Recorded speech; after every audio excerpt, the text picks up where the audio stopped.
Yeah, so about the new covenant, I really, by God's grace, since quite, and ever since I've come to this church since a few weeks, I am beginning to realize how much God loves me. और जैसे नए करार के विषय में मैं कहना चाहता हूँ, मैं जैसे परमेश्वर को जानता गया, जैसे कलीसिया में आया तब मैं ये जान पाया कि परमेश्वर मुझसे कितने प्रेम रखते हैं।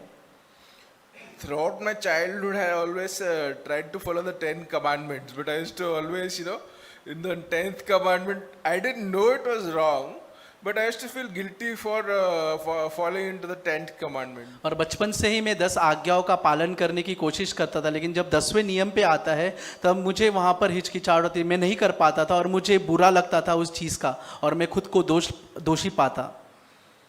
But once I read Brother Zach's books about secrets of victory, purpose of failure, I met him also once.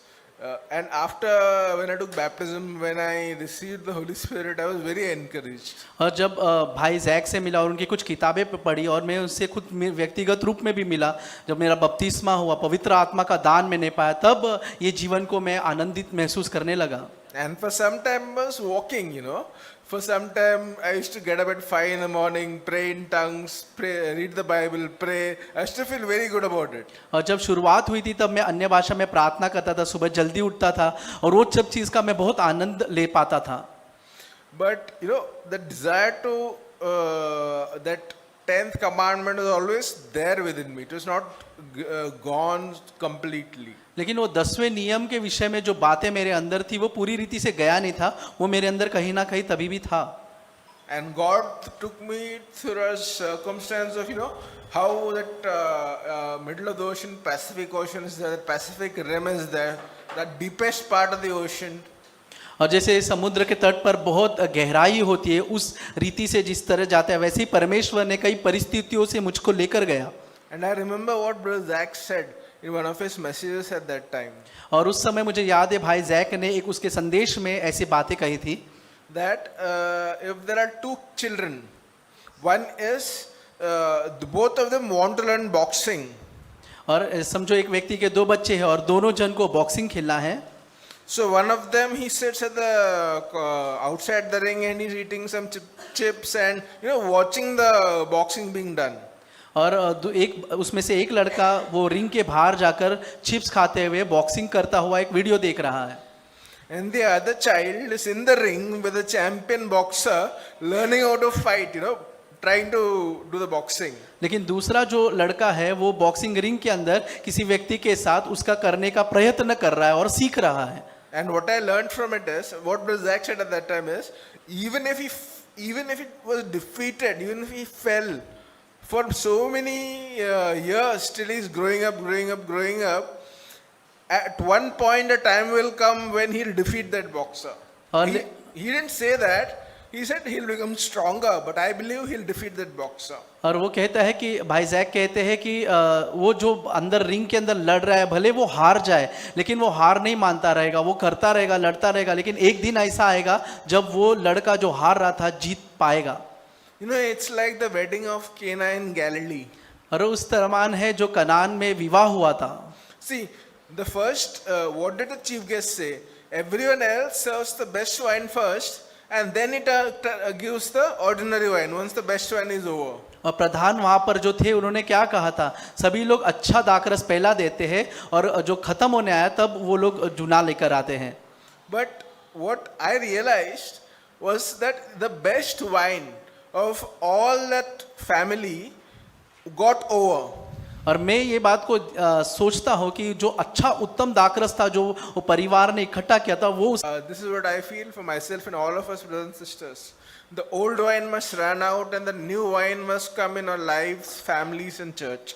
और भाइयों बहनों, ये मेरे लिए और आप सबके लिए मैं यही प्रार्थना करता हूँ कि जो पुराना दाखरस है हमारे जीवन से हट जाए और नया दाखरस जो यीशु मसीह के द्वारा है वो हमारे भीतर आए। Praise God. प्रभु की स्तुति हो। हमने बहुत ही ज़रूरतमंद संदेश भाई मैथ्यू से सुना आज। Today we have heard a message which is very much necessary for each one of us. हम में से जितने भाई बहन यहाँ पर बैठे हैं हम सबको ये नए करार का जीवन के बारे विषय में मालूम होना बहुत ज़रूरी है। It's very important that each one of us should be aware of this new covenant. अगर हम उसके नियम के बारे में पता ही नहीं होगा तो हम ओल्ड कवेनेंट में ही रहेंगे. So if we are not aware of the new covenant, then we will continue to live in the old covenant. हम सोचते रहेंगे कि हम नए करार में हैं, लेकिन हम जीवन ऐसा ही जीते रहेंगे जैसे पुराने नियम में. We will imagine that we are in the new covenant, but we will be living our life in the old covenant. भाई ने एक अच्छा उदाहरण दिया वो सोने का. And that the good example that brother gave was about the gold. वो व्यक्ति को गोल्ड चाहिए था, बट उसने कहा कि अरे नियम में लिखा है इसलिए मुझे नहीं चाहिए. So that person wanted the gold, but because he knew that it's written in the law, he said, I will not take it. वही चीज हम अपने जीवन में रख सकते हैं ब्रदर्स एंड सिस्टर. गोल्ड नहीं है हमारे जीवन में, ऐसी क्या चीज है जो हम करना चाहते हैं लेकिन नियम में लिखा है इसलिए हम नहीं कर रहे हैं. So it may not be gold, it may be something else that we are keeping away from because it's written in the law. What is this that we are keeping ourselves away from this? ये चीज हम करना चाहते हैं लेकिन church में बोला जाता है मत करो, इसीलिए मैं नहीं कर रहा. We want to do it, but we don't do it because it's told in the church that you should not do it. ये चीज मैं करना चाहता हूँ लेकिन दूसरे भाई बहन क्या सोचेंगे इसलिए मैं नहीं कर रहा. And I want to do something, but I don't do that because what will the other brothers and sisters say? Brothers and sister, जब हम दूसरे लोग क्या सोचेंगे या मैं करना चाहता नहीं कर रहा ये सोच के हम चल रहे तो हम पुराने करार में ही आ जाते हैं. So if we are living such a life where we are not doing things because we are thinking of what others will think about us, then we are still living in the old covenant. क्योंकि जैसे हमने सुना नए पुराने करार में वो व्यवस्था बाहर लिखा हुआ था. So just like we heard that covenant was written outside. लेकिन नए करार में हम देखते हैं कि परमेश्वर ने वो वाचा हमारे अंदर हृदय में लिखा है. But in the new covenant we see that the laws are written within our hearts. और आपको पता है नया नियम अगर हमारे हृदय पे लिखा तो क्या होता है. So you know what will happen when the laws are written within our heart. Bible कहता है यीशु मसीह ने धार्मिकता से प्यार किया. We have read in the word of God that Jesus loved और दूसरी righteousness चीज है उसने बुराई से नफरत किया. and he hated iniquity. जब वचन हमारे अंदर आएगा brothers and sister, When the word lives within us, प्रभु हमारे अंदर वही हाथों से लिखेगा. when he writes his laws in our hearts with his own hand, हम ये बुराई से नफरत करना स्टार्ट करेंगे. then we will start hating this sin. हमको स्ट्रगल करना नहीं पड़ेगा. We will not have to struggle. हम बोलेंगे प्रभु मैं ये करता हूँ, We will say that, Lord, I will keep your Prabhu laws. मेरे जीवन में ये है, Lord, this thing is there in my life, लेकिन मैं नहीं चाहता मेरे जीवन में ये इससे मैं प्यार करूँ. but I don't want to love this thing. और उस समय परमेश्वर हमारी सहायता करेगा. And at that time, the Lord will help us. वो चीज जो हमारे जीवन में बहुत भारीपन से हम लेकर चलते हो प्रभु से हटाएगा. What we are struggling with great difficulty, the Lord will take that away from our और lives. यही है नया करार जब प्रभु हमको सहायता कर रहा है. And this is what the new covenant is, when the Lord himself is helping us. पुराने नियम में परमेश्वर ने सिर्फ कहा तुम्हें करो. In the Old Testament, the Lord just told the people, do this. लोग स्ट्रगल करते हुए देखा, पर परमेश्वर ने कहा अब मुझे कुछ नया करना होगा. So when the Lord saw that they are struggling in their lives, the Lord said that I have to do something new. हम देखते हैं रोमियो अध्याय में परमेश्वर बोलता है एक भी मेरे पीछे चलने वाला मैंने नहीं देखा. So we see in the book of Romans, it's written that there's no one who seeks after me. एक भी धार्मिकता का खोजी नहीं मिला. There was no one who was seeking after righteousness. लेकिन परमेश्वर ने क्या किया, नया करार के द्वारा हमें वापस से एक मौका दिया है. But through the new covenant, the Lord is giving us another opportunity. अब परमेश्वर खुद हमारी सहायता करना चाहता And है. the Lord himself wants to help us. उसने अपना पवित्र आत्मा का सामर्थ हमें दिया. He's given us the ability of the Holy Spirit. और ये पवित्र आत्मा हमेशा हर समय जब भी हम पुकारेंगे वो हमारी सहायता करने के लिए तैयार होगा. And whenever we call out to the Lord, the Holy Spirit is willing to help us. भजन संहिता 91 में लिखा है जब भी तू मुझको पुकारेगा मैं तेरी सुनूंगा. In Psalm 91, it is said that whenever you call out to me, I will help you. So brothers and sister, बहुत ही अनोखा जीवन है जिसमें प्रभु ने हम सबको बुलाया है. So, brothers and sisters, this is a very wonderful, amazing life into which the Lord has called us. जिसमें जीने के लिए प्रभु हमारी सहायता करेगा. May the Lord help us to live this life. परमेश्वर ने बहुत ही अद्भुत रीति से हम सभियों से बात की है God has spoken to us in an amazing way, और उससे हम बहुत मैं आशीषित हुई हूँ. and I've been blessed a lot by it today. एक या दो चीज़ मेरे जीवन में है जो है मैंने अनुभव किया है और प्रभु ने जो मुझे सिखाया है उसे बांटना चाहती हूँ। And there are one or two things which I have experienced and which God has shown me, which I want to share with you today. कुछ साल पहले मैं प्रभु में तो थी, नई जन्मी हुई विश्वासी तो थी, पर एक दोहरा जीवन जी रही थी। A few years back, I was born again and I was walking in Christ, but I was living a double life. बचपन ही से हम विश्वास में है, विश्वास में बढ़े, क्योंकि हमारे माता पिता विश्वास में हैं, तो विश्वास में बड़े हुए, पर बपतिस्मा भी लिया हुआ था, पर एक दोहरा जीवन जी रही थी। From childhood, I was born in a Christian family. My parents were believers. I knew about the faith, but and I was baptized also, but I was living a double life. दोहरा जीवन यानी कि कैसा? जब church में आओ तो अलग बात करने का तरीका, घर पे रहो तो बातचीत का तरीका, रहन सहन का तरीका अलग होता था। Double life means like when I come to church, the way I talk, the way I sit, the way I stand was different, and the way I do these things at home was different. और जब अपने friends के साथ होते थे तो वहाँ पे बातचीत का तरीका, वहाँ पे कैसे हम रहते हैं वो भी अलग। And when I'm with my friends, the way I talk to them, the way I behave with them, that was different. पर कुछ साल पहले प्रभु ने भाई जैक के द्वारा मुझसे बात की, उनके बुक मैंने पढ़े। But few years back, God spoke to me. God spoke to me through Brother Zach's books. तो मेरे हस्बैंड ने मुझे वो दिए, क्योंकि उससे पहले मैंने ब्रदर जैक के बारे में कभी ना सुना ना कहीं पढ़ा था। And my husband gave me those books, and I had never heard about Brother Zach before that. And God spoke to me, and God showed me the truth, and I was really shocked to see that truth. और मैं प्रभु से फिर प्रार्थना करने लगी कि प्रभु मेरी सहायता कीजिए कि ये जो दोहरा जीवन है मेरे जीवन से बिल्कुल चले जाए।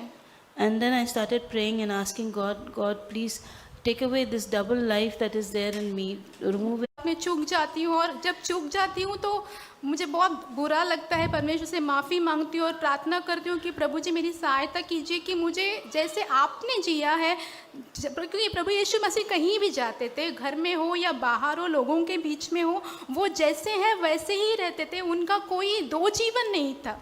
And sometimes I have failed, and when I fail, I ask God to forgive me, and I see Jesus' life, no matter where he was, with whom he was, whether he was at home, whomever he spoke to, there was no double life in him.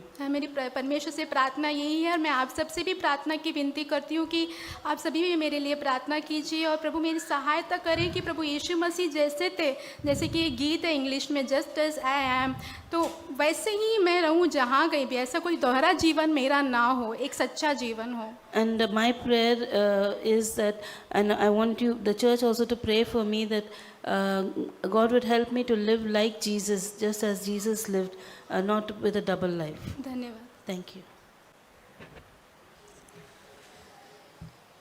सो एक पुरानी वाचा और नया वाचा, Old covenant and new covenant. और मैं चाहता हूँ कि ये दो वचन आप याद रखें। I want you to remember two verses. ज़रूरी नहीं है कि बाइबल के हर एक वचन हमारे दिल में, दिमाग में रहे। It's not necessary that every verse in the Bible should be in our heart, in our क्योंकि mind. हमारी जो याद रखने की सामर्थ्य उतना नहीं है सारी वचनों को हम हमारी मन में रखने के लिए। Maybe our capacity is not such that we can keep every verse in the Bible in our mind. जैसे 1000 लोग यहाँ पर खड़े, 1000 लोगों का नाम हम याद नहीं रख सकते, लेकिन जिनको पहचान है उनको याद रख सकते हैं। Like if there are 1,000 people, we can't keep all the 1,000 people's names in our mind, but whom we recognize, we can keep their names in our mind. हमेशा भाई मैथ्यू याद रखते हैं। अगर किसी का नाम आपको याद रखना है, उस व्यक्ति के लिए प्रार्थना करें। And Brother Zach says that if there's any person's name you want to remember, start praying for that person. उसी तरह अगर इस नया करार और जुनी करार की इन दो वचनों को याद रखना है, In the same way, if you want to remember the verses of the old covenant and the new covenant verse, सो मैं इस तरह से लेता हूँ। and then I do it this way. उस वचन को मैं बार बार मेरे जीवन के हृदय में लिखा हुआ देखना चाहता हूँ। I want to see that verse again and again be written in my heart. सो यहाँ इब्रानी 8 और वर्स 9 में लिखा है, यह उस वाचा का समान न होगी। In Hebrews chapter 8, verse 9, it says, यह उस वाचा का समान ना होगी। not according to the covenant that I made.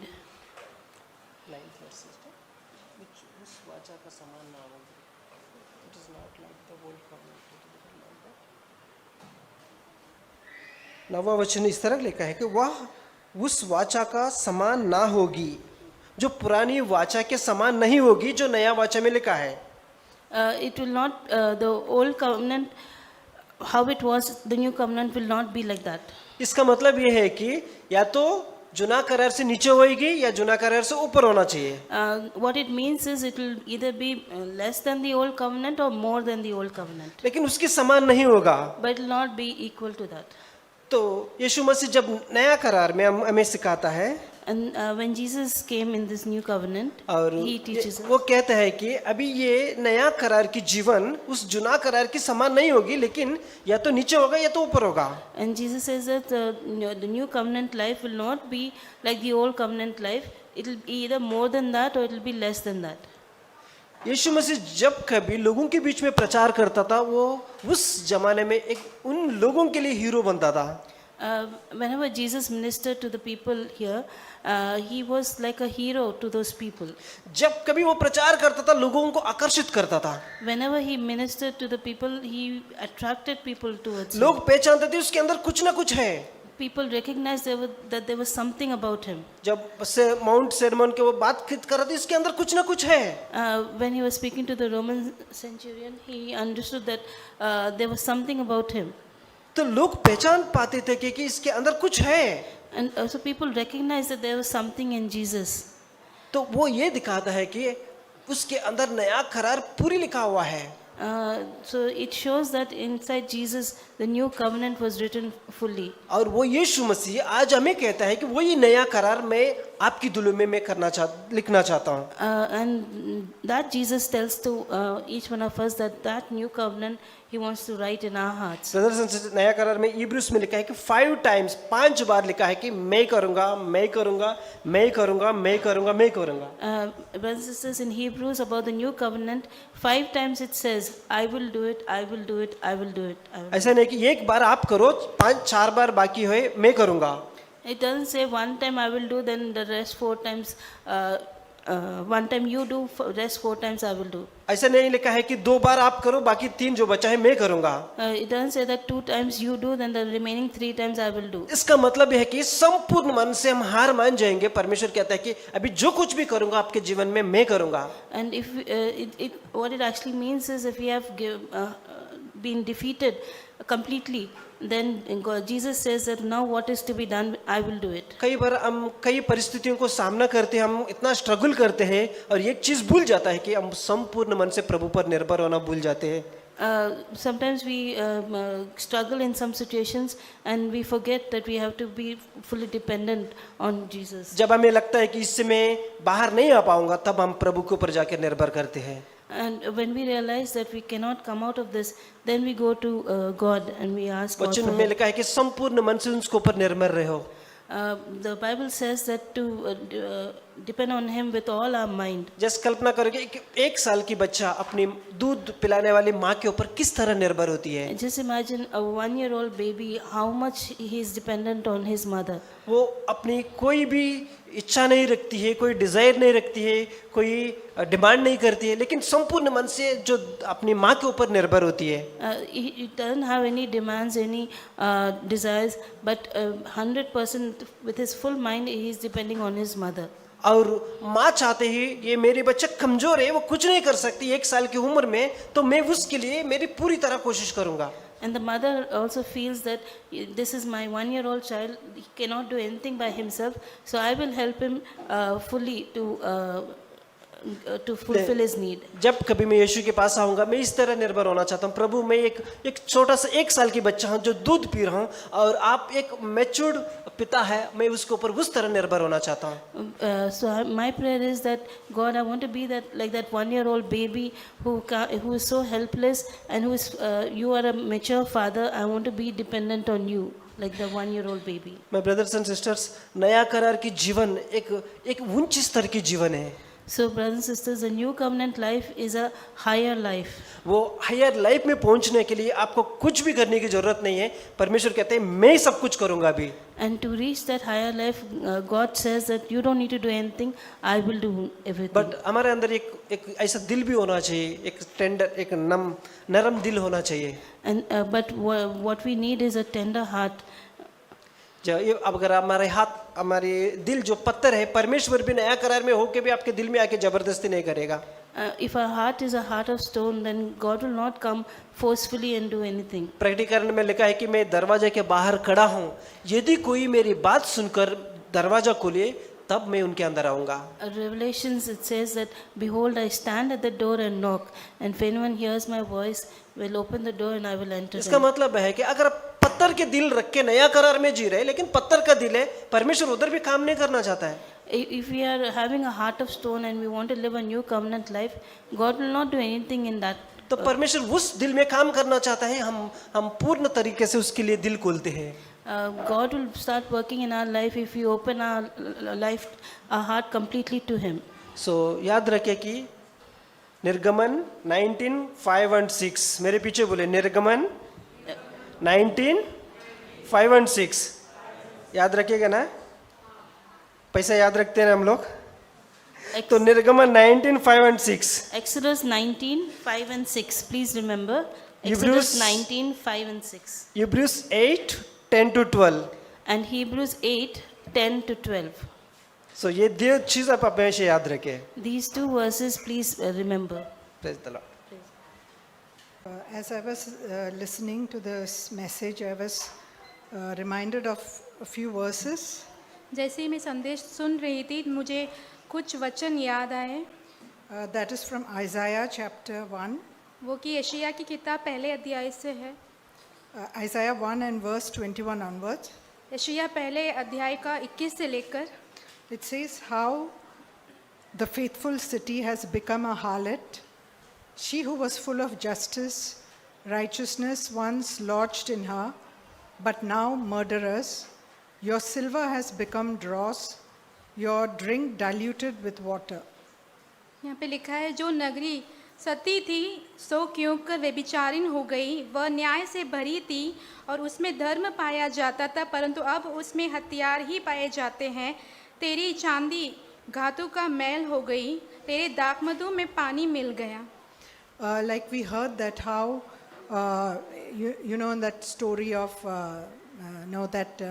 the place where Jesus did the miracle and the water was turned into wine. The person said that, everybody gives the good wine in the beginning and keeps the bad wine for the last moment. हम जानते हैं यीशु मसीह की कहानी जो है, जहाँ पर वो चमत्कार करते हैं, पानी को दाखमधु में बदल देते हैं। वहाँ पे लोग एक जन जो है वो कहने लगा कि लोग जो है पहले पुराना अच्छा दाखमधु देते हैं, उसके बाद बुरा जो दाखमधु है बाद में के लिए रखते हैं। We can see that in John chapter 2. हम वो देख सकते हैं यूहन्ना की किताब उसके 2 अध्याय में And verse 10. 10वां वचन उसका। And said to him, every man serves the good wine first, and when men have drunk freely, then that which is poorer, you have kept the good wine until now. हर एक मनुष्य पहले अच्छा दाखरस देता है और जब लोग पीकर छक जाते हैं तब मध्यम देता है, परंतु तूने अच्छा दाखरस अब तक रख छोड़ा है। So I was thinking that, many times it can be so that in our lives that we start off well. कहीं मैंने भी मेरे जीवन में सोचा है कि कई बार अपने जीवन में हमारी शुरुआत जो होती है वो अच्छी होती है, But it needn't be that the ending is going to be like that. पर ऐसा नहीं है कि उसका जो अंत जो है वो भी वैसा ही अच्छा होगा। For, like it said in this verse, the faithful city has become a harlot. जैसे कि इस वचन में लिखा हुआ है कि जो एक विश्वास योग्य जो शहर है वह व्यभिचारिणी हो चुकी है, And the silver has become dross. और जो चांदी है वो धातु बन गई है। And your drink is diluted with water. अगर जो पानी जो दाखमधु है वो पानी के साथ मिलाया जाए। So I was just thinking, like, when I came to the Lord and that the Holy Spirit was living in me. मैं सोच रही थी कि जब मैं प्रभु में आई तो पवित्र आत्मा मेरे अंदर वास कर रहा था। So I knew that, there are some things I didn't even have the desire to do those things. और कुछ चीज़ें मुझे पता था कि कुछ ऐसी चीज़ें हैं जिनको करने की मेरी इच्छा नहीं थी, Because the Spirit of the Lord lived in me. क्योंकि पवित्र परमेश्वर की आत्मा मेरे अंदर वास कर रहा था। So the one who's given the law is living in me. क्योंकि जिसने मुझे व्यवस्था दी है वो मेरे अंदर वास कर रहा है। But as the years go by, I see that, like the situations change. I become a mother, I have kids, and then I see that, there's so much of, situations come where I see things which I didn't know that I had before in my life. और मेरे जीवन में परिस्थितियाँ बदलती गई, मैं एक माँ बन गई, मेरे बच्चे हुए तो परिस्थितियाँ ऐसी आ गई कि मैं देखने लगी कि जो चीज़ें मेरे जीवन में नहीं थी वो हैं अब। No, I didn't know that it was there. मुझे नहीं पता था कि वो चीज़ें अब हो रही हैं। And I saw that there was so much of anger in me. और मैंने देखा कि मेरे अंदर बहुत क्रोध है। And I was not known as an angry person. और मैं एक गुस्से वाली के रूप में जानी नहीं जाती थी। Everybody, all our relatives would say, you should learn from these children. Like me and my sister, we are twins. So they used to say, you ought to learn from them. They're so sweet and so nice. और मेरे जो रिश्तेदार हुआ करते थे वो कहा करते थे कि मैं और मेरी बहन जैसे हैं उनकी तरह बनो, क्योंकि वो कितने शांत हैं, अच्छे से बात करते हैं, वैसे बनो। So I thought, yeah, I'm a very nice person. तो मैं ये सोचती थी कि हाँ मैं बहुत अच्छी एक मनुष्य हूँ। But when situations changed, पर जैसे ही परिस्थितियाँ बदलती गई, I saw that there's so much of anger in me.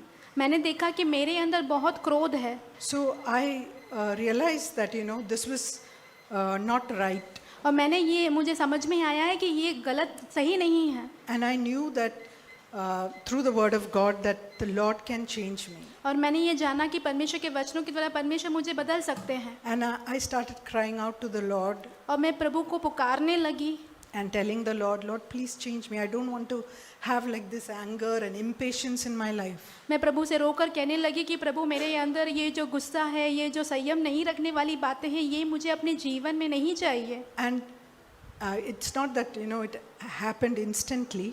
ऐसा नहीं कि तुरंत ही हो गया ये सब, Because we in this age are, used to instant things. पर इस आधुनिक दुनिया में हम देखते हैं कि सब कुछ अचानक जल्दी जल्दी हो जाता है। But it takes time. पर इसको समय लगता है। And it took time. उसने समय लिया भी। And, the Lord sometimes does not answer our prayers immediately because He's testing us to see whether we really want it. कई बार परमेश्वर हमारी प्रार्थना का उत्तर तुरंत नहीं देते, क्योंकि वो हमें परीक्षा करके देखते हैं कि क्या हमें सचमुच उस बात की इच्छा और चाहत है मन में। And as time went by, जैसे ही समय बीतता गया, and I asked the Lord, मैंने प्रभु से पूछा, I saw that the Lord little by little changed me. और मैंने देखा कि प्रभु ने मुझे थोड़ा थोड़ा करके बदला। And there's this verse which I want to share with all of you from Galatians chapter 5 मैं एक वचन है जो आप सभियों से बांटना चाहती हूँ, जो कि गलाती हूँ उसके 5वें अध्याय में है। and verse 5. 5वां वचन उसका। It says, for through the Spirit, by faith, are waiting for the hope of righteousness. क्योंकि आत्मा के कारण हम विश्वास से आशा की हुई धार्मिकता की बाट जोते हैं। Yeah, it's not that we already have the righteousness, इसका अर्थ ये है कि हमारे अंदर पहले से धार्मिकता नहीं है, but through the Spirit, by faith, परंतु विश्वास के साथ आत्मा के द्वारा we can wait for that hope of righteousness. We should not give up hope. हमें उस आशा जो धार्मिकता की है उसके लिए बाट जोना है, हमें बाट जोना छोड़ना नहीं है। Yeah, so that is something that has encouraged me तो ये एक बात है जिसने मुझे प्रोत्साहित किया in my walk with the Lord. मेरे परमेश्वर के साथ चलने में। Not to lose hope, आशा नहीं खोना, but to have hope that the Lord can change me. फिर एक ऐसी आशा रखना कि परमेश्वर मुझे बदलेंगे। Yeah, thank God for that. परमेश्वर को परमेश्वर को धन्यवाद करता हूँ और जो कुछ भी ब्रदर मैथ्यू ने शेयरिंग किया है बहुत ही प्रोत्साहन भरा था। I want to thank God that whatever brother has shared was quite encouraging for me. और जब मैं ये चर्च में आया था तो मैं सच्ची बताता हूँ कि मुझे न्यू कवनेंट के बारे में पता नहीं था। And when I came to this church, at that time, I didn't know about this new covenant. और ये चर्च में आने के बाद मुझे हमारे प्राचीन ने हमारे एल्डर ने इसमें बहुत सारा स्ट्रेस किया इस बात को बताने के लिए। And when I came to this church, then the elders and the brothers, they really stressed on this new covenant and how important it is. और मैं बताना चाहता हूँ कि मैं ऐसा जीवन के लिए मैं ऐसे जीवन पाना चाहता था। And I want to tell you that I wanted that life. I wanted that kind of new covenant life. और वो जब मैंने सुना मेरा जीवन में बहुत ही एक्साइटेड लगा मुझे, प्रभु मुझे ऐसा जीवन चाहिए। And when I heard it, I was really excited and I said, God, I want that. इसलिए मैं देखता हूँ कि बहुत बार मेरा मुंह से निकलता है excited excited. I think brother लोग भी बोलते हैं, विजय बहुत एक्साइटेड बोलता है। And that's why I always, whenever I'm speaking, I always say excited, excited. And brother also calls me brother excited. सो और ये सच्ची में एक्साइटेड है। अगर आप देखो, एक ये हो सकता है कि हम जैसा ब्रदर जैक बोलते हैं कि या तो ओल्ड कॉन्वेंट में हम रह सकते हैं या तो न्यू कॉन्वेंट में या तो कोई कॉन्वेंट में हम नहीं जी रहे, ऐसे भी हो सकता है। And truly it is quite exciting. And like Brother Zach says, either we are living in the old covenant or we are living in the new covenant. Or maybe we are not living under any covenant. It may be like that. सो अगर हम old convent में जी रहे तो उसके अंदर आपको भूख और प्यास रहेगा कि प्रभु ऐसे जीवन चाहिए, बट वहां तक पहुंचा नहीं है, तुम फेल है, कंप्लीटली डिफीटेड है, हार गए। बट परमेश्वर तुमको एक न्यू कॉन्वेंट मुझे आपको दिखाएगा, जो परमेश्वर अपना व्यवस्था तुम्हारे अंदर लिखेगा। If you are living under the old covenant, it will bring you to a point where you will know that you cannot do it by yourself. You will fail, and you will know that you cannot succeed in that, and you'll know that you need God's help for that. और मैंने क्या देखा कि क्या परमेश्वर व्यवस्था लिखेगा, क्या मुझे कुछ नहीं करना है। And I was seeing in my life that for God to write His law, do I not need to do anything? यहाँ पर भी मैं मिसअंडरस्टैंडिंग हो गया कि हम सोचते हैं कि परमेश्वर करेगा, मेरे को कुछ करना नहीं। And there's a misunderstanding that God will do and we don't have to do anything. नहीं, हमको करना है कि हमारे अंदर एक डिजायर, एक लॉन्गिंग होना है, प्रभु ये जीवन में पाना चाहता हूँ पर मैं नहीं पा रहा हूँ, प्लीज मुझे ये जीवन, मेरा व्यवस्था मेरा दिमाग में, मेरे मन में लिखो। No, it is not that we don't need to do anything, but we need to have the desire that God, I want your covenant to be written in my mind, in my heart. That desire is what we need to have. और मैं देखता हूँ कि मेरे जीवन में बहुत सारा चीज मैं नहीं कर पा रहा था, वो मैं कर पा रहा हूँ, जो परमेश्वर ने मेरा अंदर जो व्यवस्था लिखा तभी। And there were many things that I was not able to do, but now I'm able to do because God has written His law in my heart. मैं परफेक्ट नहीं हूँ, बट मैं देख रहा हूँ कि परमेश्वर ने मुझे वो व्यवस्था लिखा, जो कुछ चीज में स्ट्रगल कर रहा था, बहुत सारी चीजों में परमेश्वर ने अनुग्रह किया और मैं उस चीज पे विजय पाने लग गया। मेरे को स्ट्रगल नहीं लगा, मेरे को भारी नहीं लगा मैं। And there were many things that I was not able to do, and now I'm able to do, and because God has given me that victory, because of His grace, He's given me that victory, and it is not like a struggle for me. It is not a burden for me. और मैं देखता हूँ कि ऐसा नहीं कि मैं पूरा कंप्लीटली परफेक्ट हो गया, बट मैं अभी भी उसके अंदर मैं परमेश्वर से मांग रहा हूँ, प्रभु ऐसा बहुत सारा चीजें मैं स्ट्रगल कर रहा हूँ और मैं परमेश्वर से मांग रहा हूँ, प्रभु मुझे वो व्यवस्था मेरे अंदर लिखो ताकि मैं वो चीज के अंदर जो टेम्पटेशन है मैं विजय पा सकूं। And even now it is not 100% that I've overcome, but there's still the desire in me that that God help me overcome, help me write that law in my heart. और ये जीवन हमको पाने के लिए हमको शुरुआत जैसे ब्रदर मैथ्यू ने बोला कि हमको पश्चाताप करना चाहिए, परमेश्वर के पास आना चाहिए। And to get this life, we need to repent. We need to repent and come to God. और उसमें लिखा है कि 8:12 में वो तुम्हारे पापों को स्मरण नहीं करेगा। And it is written that He will not remember our sins, और तुम पर दयावंत करेगा, वो दया दिखाएगा वो। and that He will have mercy on you. और ये कितनी खुशी की बात है कि परमेश्वर हम पर दया दिखा रहा है, हमारे पापों को याद नहीं करेगा वो। And what a thing of happiness it is that God is not going to remember our sins and He's going to show us His mercy. मैं विश्वास करता हूँ कि 2011 से लेकर अभी तक में जो पाप किया परमेश्वर ने मुझे याद नहीं रखा, मैंने जो भी किया, क्योंकि मैंने पश्चाताप किया, मन फिराए। And I'm very happy that God is not going to remember my sins because I have repented and I have turned away from that. और मैं खासकर मैं धन्यवाद करता हूँ चर्च के लिए, चर्च के प्राचीनों के लिए, जो परमेश्वर ने इनको बर्डन दिया हमें इस बात को बताने के लिए, ताकि हम ऐसे लोगों को परमेश्वर न्यू कॉन्वेंट में लेके आए। और मैं आशा करता हूँ कि हम सभी लोग को ये परमेश्वर चाहता है कि न्यू कॉन्वेंट लाइफ जीने के लिए। And I want to thank God for the elders in our church that they had this burden in their heart to tell us about the new covenant life, to encourage us about the new covenant life. और मैं आज कह सकता हूँ कि एक मसीह जीवन boring नहीं है। And I can tell you that Christian life is not boring. Burden भी नहीं है कुछ। And it is not a burden also.